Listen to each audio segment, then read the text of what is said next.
Bonjour, je suis Béatrice Izeni et j'aide les personnes actives, dynamiques et investies à gérer la pression pour atteindre leur but avec confiance, persévérance et sérénité.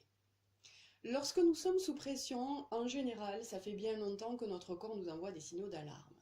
Et parmi ces signaux, il y a notre respiration qui devient progressivement de plus en plus rapide, de plus en plus superficielle, de plus en plus inconfortable, jusqu'à ce que nous nous sentions oppressés, essoufflés, parfois même en apnée. La bonne nouvelle, c'est que si, quand quelque chose dysfonctionne à l'intérieur de nous, notre respiration commence à dysfonctionner également, lorsque nous nous en apercevons, il est possible de rétablir l'équilibre de notre respiration et le fait de rétablir cet équilibre va aider à apaiser les choses à l'intérieur de nous et à remonter le cercle vicieux qui s'est mis en route au départ. Il y a pour cela des outils dont je vous parlerai dans un prochain article. Aujourd'hui, je vais vous apprendre à observer cette respiration de manière à être attentif et à ne pas découvrir qu'elle dysfonctionne à un moment où ça devient vraiment trop pénible, où vous êtes vraiment oppressé et où vous n'arrivez plus à faire surface. C'est intéressant d'arriver à détecter les premiers signaux que nous envoie notre corps, qui sont souvent subtils, mais qui sont possibles à détecter et de plus en plus faciles à détecter quand on a appris à le faire, de manière à ce que ces sensations désagréables d'oppression soient de moins en moins fortes et de plus en plus rares et de plus en plus éloignées les unes des autres.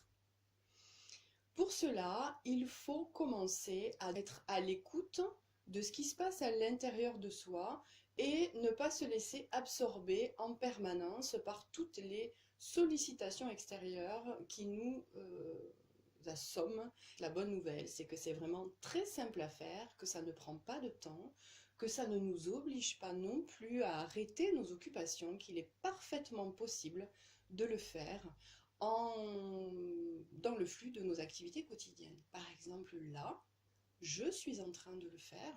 Et si, en m'écoutant, vous avez envie de vous amuser à le faire également, vous pouvez tout d'un coup commencer à observer comment vous respirez, comment vous vous sentez dans votre corps. Est-ce que c'est confortable? Est-ce qu'il y a des tensions, des crispations? Est-ce que vous avez l'impression de respirer confortablement ou pas? Moi là, en vous guidant, je me rends compte que je suis encore un peu trop tonique dans mes muscles parce que je suis très attentive à être claire. Donc ça a généré des tensions dans mon corps qui sont inutiles.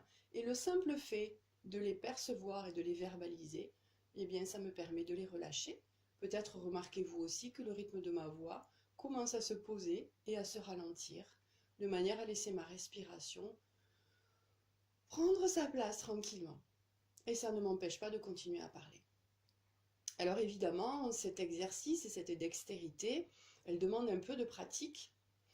Pour cela, j'ai créé une petite vidéo complémentaire que vous pouvez vous procurer en allant sur le lien qui va se trouver dans l'article que vous lisez ou sous la vidéo que vous écoutez.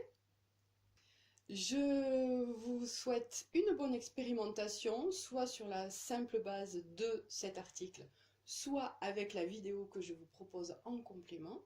Et je vous dis à très bientôt.